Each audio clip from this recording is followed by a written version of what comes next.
నీకు దేవుని మీద నమ్మకం లేనంత మాత్రాన దేవుడు నమ్మదగిన వాడు కాకుండా పోడు. రెండోది చెప్తాను, దేవుడు నువ్వు అడిగింది ఇవ్వకపోయినంత మాత్రాన ఆయన దేవుడు కాకుండా పోడు. మూడోది చెప్తాను, దేవుని వల్ల నీకు ఒకవేళ అన్యాయం జరిగినా అది పరలోక రాజ్యంలో నీకు న్యాయంగానే జరుగుతుంది. నాలుగోది చెప్తాను, దేవుడు నీ ప్రార్థన వినకుండా నీకు కావలసింది ఇవ్వకుండా నీకు అన్యాయం చేశాడని నీకు అనిపించినా వాస్తవానికి నువ్వు దానిలో కూడా దేవుని దగ్గర న్యాయమే పొందుతావు. ఎందుకంటే దేవుని వలన ఒకడు గాయపడుట అది వాడి అదృష్టం.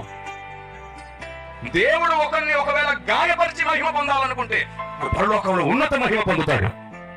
ఇదేం సూత్రం కిరణ్ పాల్ గారు అంటారేమో, మీకు తెలుసా ఆత్మదేవుడు బయలుపరిచిన ఉన్నత సూత్రం ఇదే. మీరు చెప్పండి, బైబిల్లో ఒక అతను ఉన్నాడు, పుట్టుగుడ్డివాడు. శిష్యులు అడిగారు, ఇతడు పాపము చేసినా ఇతడి తల్లిదండ్రులా? ప్రభు ఏమన్నారు? ఇతడైనను ఇతడి తల్లిదండ్రులైనను పాపము చేయలేదు కానీ దేవుని మహిమ కొరకే అన్నాడు. ఇప్పుడు అతడు లేచి, నా జీవితం నీ మహిమ కొరకు ఇన్ని సంవత్సరాలు నన్ను గుడ్డివాణ్ణి చేస్తావా, ఇదెక్కడి న్యాయం అని దేవుని నిలదీశాడు అనుకోండి. అప్పుడు దేవుడు ఏం చెప్తాడు తెలుసా?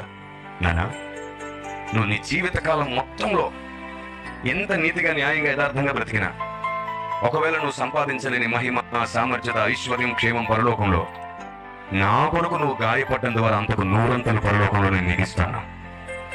ఈ లోకంలో నువ్వు కొన్ని పోగొట్టుకున్నావని బాధపడుతున్నావు, కానీ నా కొరకే అది నిజమైతే, నువ్వు పోగొట్టుకుంది నా కొరకమే అయితే అది పరలోకంలో శాశ్వత కాలం 100 నేను నీకు అనుగ్రహిస్తాను. Praise the lord. ఒక్క మాట చెప్తాను వినండి,